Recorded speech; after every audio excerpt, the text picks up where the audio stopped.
হতাশা হয়ে না, ইনশাআল্লাহ খুব বেশি দেরি নাই, আবারও পূর্ব গগনে সূর্য উঠবে, অন্ধকার দূর হয়ে যাবে ইনশাআল্লাহ। অন্ধকার কি হবে? এত হতাশা হয় না। আজকে কথা বলতে পারেন না, আজকে ভয় পান, কিন্তু এমন একদিন আসবে কথা বলবেন, মন খুলে কথা বলবেন ইনশাআল্লাহ। আজকে যারা কণ্ঠরোধ করে আছে সেদিন তারা কথা বলতে পারবে না, আজকে যারা কথা বলতে পারে না তারা সেদিন কথা বলবে ইনশাআল্লাহ। সেই দিন বেশি দূরে নয়। ইব্রাহিম আলাইহিস সালাতু ওয়াস সালামকে সুসংবাদ শোনালেন, আল্লাহ তাআলা তার ঘরে সন্তান দিলেন দুইজন, নাম দিলেন ইসহাক আর ইসমাঈল। শুকরিয়া আদায় করলেন আল্লাহর কাছে। ইব্রাহিম শুকরিয়া আদায় করলেন কার কাছে? আল্লাহ তাআলার কাছে। আমাদের যদি ক্ষমতা পাই, আমরা যদি কিছু পাই, তাহলে শুকরিয়া করি নেতার মূর্তি তারিখে মাথা নত করি, নেতার মূর্তি রেখে ফুল দেয়।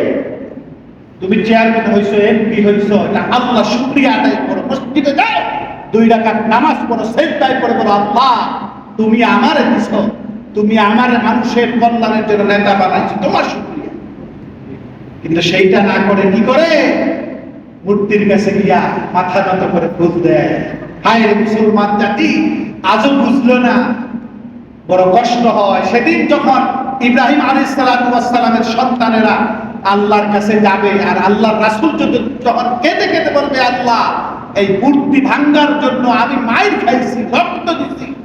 আজকে আশিকে রাসূল যারা দাবি করে, আর দুনিয়ার মধ্যে যারা মূর্তির গলায় গিয়ে ফুল দিছে, মূর্তির কাছে গিয়ে মাথা নত করছে, ও আশিকে রাসূলেরা সেদিন আল্লাহর রাসূলের কাছে কিভাবে তোমরা মাথা দেবে? সেদিন তোমাদের চেহারা কি করে আল্লাহ রাসূলের সামনে গিয়ে দাঁড় করাবে? পারবা না, সেদিন তোমাদের মাথা নত হয়ে আসবে ইনশাআল্লাহ। হযরত ইব্রাহিম আলাইহিস সালাতু ওয়াস সালাম আল্লাহর কাছে বলেন, আলহামদুলিল্লাহিল্লাযী ওয়াহাবা লি আলাল কিবারি ইসমাঈল ওয়া ইসহাক ইন্না রাব্বী লাসামিউদ দুআ। আল্লাহ তোমার কাছে শুকরিয়া, তুমি আমার বুড়া কালে কিবা, মানে বুড়া কালে তুমি আমার 2টা সন্তান দিছো, ইসহাক আর ইসমাঈল। ইন্নাকা সামিউদ দুআ। আল্লাহ তুমি দোয়া কবুল করতে পারো, তুমি দোয়া কবুল করো, তুমি দোয়া কবুল করবা। তাহলে চাইতে হইলে কার কাছে চাইতে হবে? আল্লাহ তাআলার কাছে। বিপদে পড়ছেন, মুসিবতে পড়ছেন, পড়াশোনা করতেছেন, অভাবে আছেন, কষ্টে আছেন, দৌড়ে এসে মসজিদে এসে অথবা ঘরে অথবা রাত্রি জেগে ঘুম ভেঙে গেলে হতাশা হয়ে গেছে, বিছনা ছেড়ে সিজদায় পড়ে যান, মহান আল্লাহ তাআলা আপনার দোয়া কবুল করবেন। শুনেন, আমি আপনাদেরকে আজকে একটা শিক্ষা বলি। আপনি 2টা অবস্থা দেখবেন, 2টা অবস্থা দেখবেন যে আপনি কামিয়াব, আপনি সফল, না আপনি বিফল। সফল কিভাবে? আপনি যখন বিপদে পড়বেন, অভাবে পড়বেন, চাকরি নাই, কষ্ট, যখন আপনি দেখবেন আপনি এই অভাবের মধ্যে কষ্টে পায় কারো কাছে না গিয়ে যখন আপনি নামাজ রোজা বেশি করা শুরু করে দিবেন, আপনি যখন রোজা রাখা শুরু করবেন, আপনি যখন কান্নাকাটি করবেন, তখন বুঝবেন চাকরি নাই কিন্তু আপনি সফল ব্যক্তি। আপনি কি?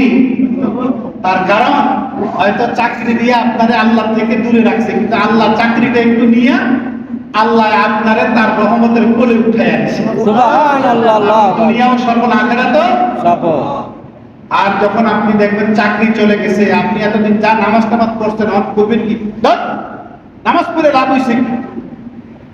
আল্লাহ আমার এত কষ্ট দিচ্ছে, তাহলে আমার লাভটা হয়েছে কি? কত মানুষ এত ভাবে চলে, এত ভাবে চলে, তখন আপনি বুঝবেন আপনি বিফল, আপনি ব্যর্থ। আপনি কি ব্যর্থ? একটু পরীক্ষা দিছে, আপনি হতাশ হয়ে গেলেন, আপনি দুনিয়ায় ব্যর্থ, আখিরাতেও ব্যর্থ। তার কারণ আপনি আল্লাহ থেকে নৈরাশ হয়ে গেছেন। আর নিরাশ হয়ে যাওয়া কুফর। আল্লাহ মানে আমার দোয়া কবুল করে না, আল্লাহ মানে আমার কথা শুনে না, এই ধরনের কথা বলা, এই ধরনের আকীদা রাখা, এটা কুফরি। মনে রাখবেন, ভালো মন্দের মালিক কে? আল্লাহ তাআলা। যে ব্যক্তি অভাবে পড়ে, কষ্টে পড়ে, যখন আল্লাহর কাছে মাথা নত করে দেয়, তখন আল্লাহ তাআলা তার রহমতের জরিয়া তার জন্য খুলে দেয়। সুবহানাল্লাহ। হয়তো 1 বছর, 2 বছর, 3 বছর চাকরি নাই, অভাব অনটন, দেখবেন যদি আপনি আল্লাহর প্রতি মনোনিবেশ করবেন, হাজার প্রমাণ আছে আল্লাহ তাআলা তার জন্য বহু বহু বড় চাকরি, বড় ব্যবসা আল্লাহ ব্যবস্থা করে দেন। বহু প্রমাণ আছে। এই গাউসুল আজম আমি দেখেছি হতাশ হয়ে বারান্দায় ঘোরাঘুরি করছে। আমি সাক্ষী। আমাদের সাথে কথা বলতে, হুজুর এই অবস্থা, আমার কিচ্ছু নাই। এখানে বইবে কাঁদছেন, দোয়া করেন, আল্লাহর কাছে কাঁদেন, ইস্তিগফার করেন, দোয়া করেন। নামাজের মধ্যে কাঁদতো, সিজদায় পড়ে কাঁদতো। এরপরে 1 বছর 2 বছর 3 বছর পরে হুজুর এখন আমার 3টা দোকান, আগে আসিল একটা, এখন আমার 3টা দোকান হয়ে গেছে। আমার আজকে এত লাখ লাখ টাকা, হুজুর আমার গাড়ি ছিল না, এখন আমার গাড়ি হয়েছে, আমি ফ্ল্যাট করছি। বহুজন সাক্ষী আমি। এজন্য আমার ভাইয়েরা ইব্রাহিম আলাইহিস সালাতু ওয়াস সালামকে বলছে, ইদ ক্বালা লাহু রাব্বুহু আসলিম, সন্তান পাইছে, মনে আছে না কথাটা? ঠিক। সন্তান পাইছে, খুশি, মারাত্মক খুশি। বুড়াকালে সন্তান বুঝেন না, তার বুড়াকালে সন্তান হে বুঝে, নিঃসন্তানওয়ালার সন্তান হলে সে বুঝে কেমন লাগে। সন্তান হয়েছে বারবার দেখে আল্লাহর প্রিয় বান্দা যখন কোনো ব্যক্তি হয়ে যায়, তখন আল্লাহ তার ভালোবাসাটা কি করতে চায় না, কাট করতে চায় না। ওয়াল্লাযীনা আমানু আশাদ্দু হুব্বান লিল্লাহ, যারা ঈমানদার, যারা ঈমানের দাবি করে, তাদের সকল ভালোবাসা থাকে আল্লাহর জন্য। কার জন্য? আল্লাহর জন্য। ব্যবসা করতেছে, কাজ চলতেছে, কিন্তু আল্লাহু আকবার মসজিদের মিনার থেকে আযান দিছে, ব্যবসার ভাগ আমার আল্লাহ বড়, আমার আল্লাহর কাজ বড়। সুদ আসছে, ঘুষ আসছে, হাজার হাজার টাকা। হঠাৎ মনে পড়ছে, আহারে আমার আল্লাহ বলছে এটা হারাম, ছেড়ে দিছে। হৃদয়ের মধ্যে আল্লাহর ভালোবাসা। ব্যবসার মধ্যে খারাপই ঢুকাইছে, ভালো মন্দ মাল মিস করতেছে। হঠাৎ মনে হলো, আহারে আমার আল্লাহ তো দেখতেছে, আমার আল্লাহ বড়, তাড়াতাড়ি তওবা করে ফিরে আসছে। সুবহানাল্লাহ, সুবহানাল্লাহ। আল্লাহ তাআলা যাই বান্দাগুলি আল্লাহর দিকে ফিরে আসার পর আল্লাহর কাছে যখন তওবা করে, আল্লাহ তাআলা বলেন, ইন্নাকা যালিকা নাজিসিল মুহসিনিন। ও ইব্রাহিম, তুমি সাক্ষী থাকো, তোমাকে যখন আমি ডাক দিলাম, পরীক্ষা যখন সম্মুখীন হইলাম, আমার ভালোবাসাকে যখন তুমি উত্তীর্ণ করলাম, দুনিয়ার মধ্যে যত মানুষ দুনিয়ার ভালোবাসাকে লাথি মেরে আল্লাহর ভালোবাসা দ্বারা হৃদয়ে ধারণ করবে, তোমাকে যেমন আমি পুরস্কৃত করেছি, তোমার দ্বারা বাইতুল্লাহ নির্মাণ করেছি, তোমাকে জাতির পিতা বানায় দিয়েছি, তোমাকে আল্লাহ তাআলা জান্নাতের সার্টিফিকেট দিয়েছি, তোমাকে যতগুলো নিয়ামত দিয়েছি, তোমার পরে তোমার সন্তান, যে সন্তানগুলি তোমার মতো পরীক্ষা দিয়ে আল্লাহকে ভালোবেসে হৃদয়ে ধারণ করে দুনিয়ার জমিনে চলবে, আমি তাদেরকেও তোমার মতো পুরস্কৃত করব। সুবহানাল্লাহ। সন্তানকে ভালোবাসতে দৃশ্যটা দেখতেছে কে? আল্লাহ। পিছনের বাইরে কয় না, কে দেখতেছে? জোরে বলবেন সকলে। আল্লাহ তাআলা সাথে সাথে ইব্রাহিমকে ডেকে বলেন, ইব্রাহিম, একটু সন্তানের প্রতি মন গেছে? ইব্রাহিম আলাইহিস সালাম বললেন, আসলামতু লিরাব্বিল আলামিন। আল্লাহ গেছে আর নাই, একটু গেছিল, এখন আর কি? এখন তোমার আসলামতু লিরাব্বিল আলামিন, আমি তোমার কাছে আত্মসমর্পণ করলাম, আমার সকল ভালোবাসা, সকল কর্মকাণ্ড সব তোমার জন্য। বলে, ইন্না সালাতি ওয়া নুসুকি ওয়া মাহইয়ায়া ওয়া মামাতি লিল্লাহি রাব্বিল আলামিন। আমার নামাজ, আমার রোজা, আমার কুরবানি, আমার হায়াত, আমার মওত, আল্লাহ দুনিয়ার কোনো কিছুর জন্য, সব তোমার জন্য। কার জন্য? আল্লাহ তাআলা বললেন, ইব্রাহিম, তাই যদি হয় তাহলে তুমি পরীক্ষা দাও, যদি তোমার কথা এটাই ঠিক। আসলে আল্লাহ তাআলা তো জানে, তারপরেও কি করছেন? বন্ধুরে সালাই করতেছেন, বন্ধুরে একটু লাড়াচাড়া দিতেছেন, আরো পিউর করতেছেন। কামার কি স্বর্ণকার স্বর্ণরে বাড়ি দিছে, দেখছে লাল হইছে, এরপরও আবার বাড়ি দেয়, আবার এর মধ্যে এসিডের মধ্যে চুবায়, আবার উড়ায়, দেখতে পরিষ্কার হয়েছে নি, আবার লাল করে, আবার পিটায়, মানে আরো ফিউর করে, যাতে স্বর্ণের অরিজিনাল রংটা ফিরে আসে। ইব্রাহিম আলাইহিস সালাম কি বললেন? ইব্রাহিম, তাই যদি হয় তাহলে পরীক্ষা করো, পরীক্ষা দেব। প্রস্তুত? অবশ্যই আল্লাহ প্রস্তুত। যে সন্তানকে ভালোবাসতো তারে তুমি তোমার বাড়ি থেকে 1000 মাইল দূরে মরু এলাকায় সেখানে তুমি রেখে আসো।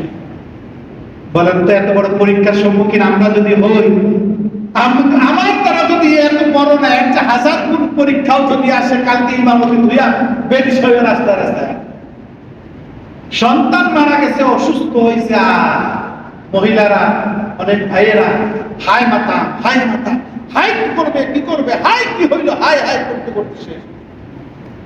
একবারের জন্য চিন্তা করে না যে আল্লাহ করছেন, আল্লাহ এটা হেফাজত করবে, একটুও চিন্তা আসে।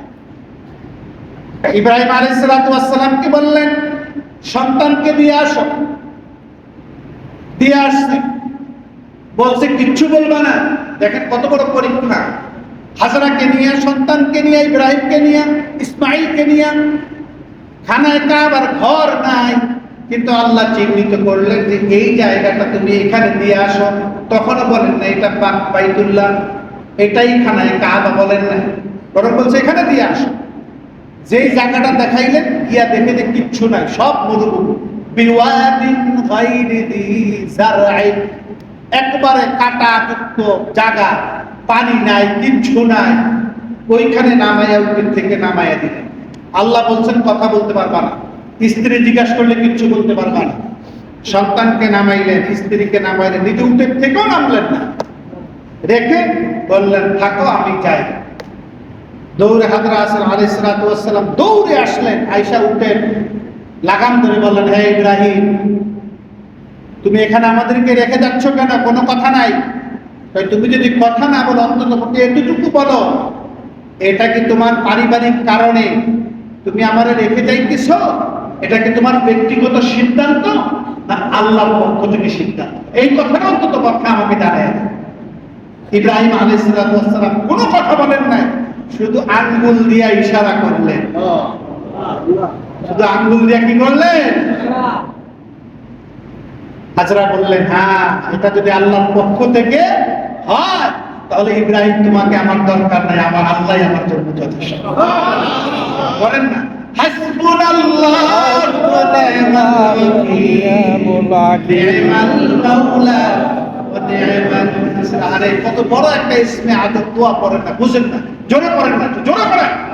হাসবুনাল্লাহু ওয়া নি'মাল ওয়াকিল, নি'মাল মাওলা ওয়া নি'মাল নাসির। কোন বান্দা যদি বিপদে পড়ে, নামাজে পড়ে, নামাজের পর চোখের পানি দিয়া যদি হাতটা তুলে আল্লাহর কাছে বলে হাসবুনাল্লাহ ওয়া নি'মাল ওয়াকিল, নি'মাল মাওলা ওয়া নি'মাল নাসির, খালি এই দোয়াটা যদি করতে থাকে, আল্লাহ তাআলা ওই বান্দার সমস্ত বিপদকে আল্লাহ দূরীভূত করে দেয়। সুবহানাল্লাহ।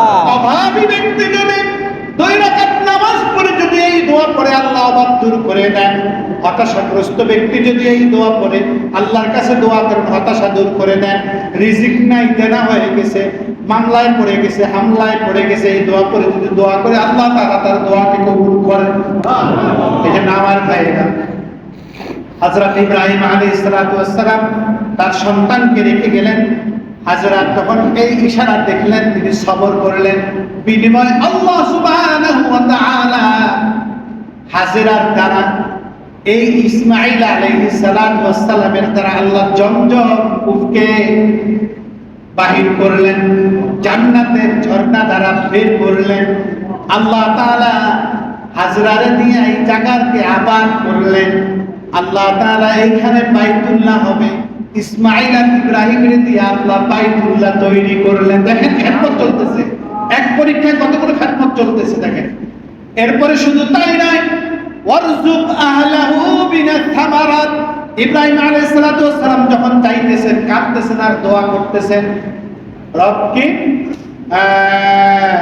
দোয়া করেন, রব্বানা رب اجعل وإذ قال إبراهيم رب اجعل هذا البلد آمنا وجنبني وبني أن نعبد الأصنام। ইব্রাহিম আলাইহিস সালাম সন্তান রেখে গোড়ায় যাইতেছে না, দোয়া করতেছে, কাঁদতেছে, আল্লাহ তুমি এই জায়গাটা আমার সন্তান, আমার পূর্বপুরুষ, আমার পরে যারা আসবে সকলের জন্য এই জায়গাটা তুমি নিরাপদ রাখিও। এরপরে দোয়া করলেন বিওয়াদিন গায়রি যি যারইন ইনদা বাইতিকাল মুহাররাম রব্বানা লিকিমুস সালাহ ওয়াজআল আফইদাতাম মিনান নাস তাহওয়ি ইলাইহিম ওয়ারযুকহুম মিনাত থামারাত। সুবহানাল্লাহ, কতগুলো দোয়া করছে। আল্লাহ ফল নাই, ফসল নাই, মানুষ নাই, জন নাই, রেখে গেলাম, আল্লাহ দয়া করে তুমি এখানে মানুষদেরকে তুমি জমায়েত করে দিও। আমার সন্তান আর বিবি, কিন্তু এখানে তুমি কি কইরো, গোটা বিশ্ব থেকে মানুষ দিয়ে এখানে কি করো, জমায়েত করে দিও। আর কি কইরো, আল্লাহ এখানে তুমি রিজিক দিও, ফলমূল দিয়া রিজিক দিও। এই জন্য সৌদি আরবে পৃথিবীর কোন দেশে যেই ফল না পাওয়া যায়, সৌদি আরবে গেলে আপনি সেই ফলটা পাবেন। এমন কোন ফল নাই যেটা সৌদি আরবে যায় পাবেন। এরপরে আরেকটা দোয়া করছে, কি করছেন, লিউকিমুস সালাহ, আল্লাহ এখানে মানুষদের এক নম্বর দোয়া করছে কি, আল্লাহ মানুষ দিয়া এটা বসবাসের যোগ্য করে দিও। এরপরে মানুষের ফলমূল দিয়ে রিজিক দিয়ে, আল্লাহ এখানে যারা আসবে তাদেরকে তুমি নামাজি বানায় দিও। সুবহানাল্লাহ। লাআল্লাহুম ইয়াশকুরুন, সম্ভবত তোমরা আল্লাহর শুকরিয়া বান্দা হিসাবে বর্ণিত হবা। এখানে যারা আসবে আল্লাহ তাদেরকে তোমার শুকরিয়া বান্দা হিসাবে তুমি গণ্য করে নিও। এই দোয়াগুলো কে করেছেন? ইব্রাহিম আলাইহিস সালাম। ইব্রাহিম আলাইহিস সালাম। তারই ধারাবাহিকতা আজকে খানায়ে কাবা এমন ভাবে আল্লাহ তাআলা তৈরি করে ওয়াদিন ফিন্নাস, বলতে ইব্রাহিম তুমি পরীক্ষা করলাম, তোমার দিয়ে এটা আবাদ করাইলাম, তোমার দিয়ে ঘর বানাইলাম, এবার তুমি যে ফাজআল আফইদাতাম মিনান নাস, তুমি যে মানুষ দিয়ে আবাদ করবা বলছো, এটার জন্য একটা শর্ত, ওয়াদিন ফিন্নাস, তুমি আযান দাও। আযান না দিলে তো মসজিদে, আযান না দিলে কি মসজিদে আসছে নাকি? আযান দাও, আযান দিবে। ইব্রাহিম আলাইহিস সালাতু ওয়াস সালাম বললেন, আল্লাহ আমি আযান দিলে কে শুনবে? বলে তুমি আযান দাও, তোমার আযান দুনিয়ার সমস্ত জায়গা এমনকি রূহের জগৎ পর্যন্ত তোমার আযানকে আমি পৌঁছায়া দেব। এই জন্য যারা ইব্রাহিম আলাইহিস সালাতু ওয়াস সালামের আযান শুনেছেন, কিয়ামত পর্যন্ত তত মানুষ বাইতুল্লাহ হজে যাবে। সুবহানাল্লাহ। এই যে দেখেন না পত্রিকায় আসছে, একজন গরিব মানুষ সারা বছর রোজা রাখতেন, কিচ্ছু নাই, বাড়ি নাই, ঘর নাই, এবছর সেই ব্যক্তিও বিরাইতেছে, হজে যাইতেছে। দেখছেন না পত্রিকা? আযান শুনেছে একাধিকবার, যারা আযান শুনেছে, বারবার যারা আযান শুনেছে, আল্লাহ তাআলা তাদেরকে বারবার যাওয়ার তৌফিক দিবেন। যারা 10 বার শুনছে তারা 10 বার হজে যাইবে, যারা 20 বার শুনেছে তারা 20 বার হজে যাইবে। সুবহানাল্লাহ, সুবহানাল্লাহ। এজন্য আমার ভাইরা, ইব্রাহিম আলাইহিস সালাতু ওয়াস সালাম পরীক্ষার সম্মুখীন হয়ে আল্লাহর দিকে মনোনিবেশ হয়েছেন না আল্লাহ থেকে দূরে গেছেন? না। এজন্য আমার ভাইরা, যখনই আমাদের পরীক্ষা আসবে তখনই আমরা আল্লাহর দিকে মনোনীত হব। কার দিকে? আল্লাহ তাআলার দিকে। জোরে বলেন, আমরা আল্লাহর দিকে মনোনীত হব। নামাজ পড়ব, রোজা রাখবো, আল্লাহর কাছে বেশি বেশি দান সদকা করব, বিপদ থেকে মুক্ত হওয়ার জন্য আল্লাহর কাছে পানাহ চাইব, বড় বড় অসুখ থেকে, বিমার থেকে আল্লাহর কাছে পানাহ চাইব, বিপদ থেকে, মুসিবত থেকে বাঁচার জন্য আল্লাহর কাছে পানাহ চাইব। হতাশ হওয়া যাবে না। হতাশ হওয়া হচ্ছে বেরহমের লক্ষণ। হতাশ হওয়া কি? বেরহমের লক্ষণ। আর রহমতের চিহ্ন হচ্ছে বিপদ হবে, আপনি নামাজ রোজাকে বাড়িয়ে দিবেন, একটু অপেক্ষা করে আল্লাহর সাহায্য আপনার কাছে আসবে ইনশাআল্লাহ। এজন্য আমার ভাইরা, নামাজ পড়তে হবে, দান সদকা করতে হবে। আল্লাহর রাসূল বলেছেন, যদি তুমি অকাল মৃত্যু থেকে বাঁচতে চাও, কি মৃত্যু? অকাল মৃত্যু থেকে বাঁচতে চাও, যদি তুমি সুস্বাস্থ্য চাও, যদি তুমি সুন্দর জীবন যাপন চাও, তাহলে তোমাকে 2টা কাজ করতে হবে। কয়টা কাজ? 2টা। কয়টা কাজ? 2টা। জোরে বলেন না, পিছন থেকে বলেন, কয়টা কাজ? 1 নাম্বার হলো আত্মীয়তার সম্পর্ক বজায় রাখতে হবে। এক নম্বর কি? আত্মীয়তার সম্পর্ক। আত্মীয়তার সম্পর্ক বজায় রাখতে হবে। দুই নম্বর হলো আল্লাহর রাস্তায় বেশি বেশি দান করতে হবে। গরিব মানুষকে দিবেন, মসজিদ মাদ্রাসায় দিবেন, আল্লাহর ঘরে দিবেন, যেখানে পারবেন যতটুকু পারবেন দান করবেন। ইনশাআল্লাহ আল্লাহ অকাল মৃত্যু থেকে বাঁচাবেন। আল্লাহ অকাল মৃত্যু থেকে, আচ্ছা মৃত্যু হবে কিন্তু অকাল মৃত্যু হবে না। এই যে দেখেন না, কেউ রে মাইয়া তিন টুকরা করিয়া লাই, রাইসি প্লেনে উঠছে, প্রেসিডেন্ট মাত্র 30 সেকেন্ডে নাই, এগুলোর অকাল মৃত্যু বলে। এখান থেকে আল্লাহ হেফাজত করবে। আপনজন বন্ধু কত বিশ্বাস কত ভালোবাসা কার দ্বারা নাই। এ ধরনের অকাল মৃত্যু থেকে বাঁচতে হলে দুইটা জিনিস করবেন, আত্মীয়তার সম্পর্ক বজায় রাখবেন, দান সদকা করবেন। রাজি আছি তো ইনশাআল্লাহ? কারা রাজি আছি হাত তুলে বলি নারায়ে তাকবীর। আল্লাহ কবুল করেন, আমিন। আল্লাহ তাআলা আমাদেরকে গোটা মুসলিম জাতিকে আল্লাহ হেফাজত করেন। একটি সুসংবাদ দিয়ে শেষ করতেছি, আলহামদুলিল্লাহ। শুনলে খুশি হইবেন। আমি চাই সবাই জোরে চিৎকার করে আলহামদুলিল্লাহ বলবেন। আজকের পত্রিকা ইনকিলাব পত্রিকার ভাষ্য হলো এই যে আজকেও ইহুদি নাসারার গোষ্ঠী ফিলিস্তিনের একটি মসজিদে আক্রমণ করেছে।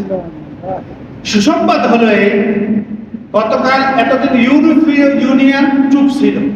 গতকালকে ইউরোপীয় ইউনিয়নের 3টা দেশের প্রধানমন্ত্রী ঘোষণা দিয়েছে, এমনিতেই তো 104টি রাষ্ট্র ফিলিস্তিনকে একটি স্বাধীন রাষ্ট্র হিসাবে ঘোষণা দিয়েছে। বাকি ইউরোপীয় ইউনিয়ন গতকাল বলেছে যদি এই সংঘাত থেকে বাঁচতে চাও, যদি বাঁচার রাস্তা থাকে তাহলে একটাই রাস্তা আছে, সেটা হলো ফিলিস্তিনকে স্বাধীন রাষ্ট্র হিসাবে ঘোষণা করে। এবং তারা এই ফিলিস্তিনের রাষ্ট্রের পক্ষে তারা সমর্থন দিয়েছে। আরো একটি মজার বিষয়, যেই পাওয়ারে যেই ক্ষমতা বলে এই ইহুদির বাচ্চারা নাচানাচি করছে, যদিও এদেরকে বিশ্বাস করা যায় না, আমেরিকানদের বিশ্বাস করা যায় না, কারণ আল কুফরু মিল্লাতুন ওয়াহিদা, সকল কুফরি শক্তি এক। সকল কুফরি শক্তি কি এক। এক। তো তারাও এখন বলছে যে তুমি যদি এই হামলা এখনো বন্ধ না করো তাহলে তোমাদের সাথে সম্পর্ক রাখার ব্যাপারে আমেরিকা পুনরায় বিবেচনা। এটা আমাদের জন্য সুসংবাদ না কুসংবাদ? সুসংবাদ। আল্লাহ যেন ফিলিস্তিন রাষ্ট্রকে স্বাধীন রাষ্ট্র হিসাবে আল্লাহ তাআলা যেন খুব শীঘ্রই ফিলিস্তিন একটি স্বাধীন রাষ্ট্র হিসাবে বিশ্বময় সগৌরবে মাথা উঁচু করে দাঁড়াতে পারে, আল্লাহ যেন সেই তৌফিক দান করেন। আল্লাহুম্মা আমিন। ربنا ظلمنا أنفسنا وإن لم تغفر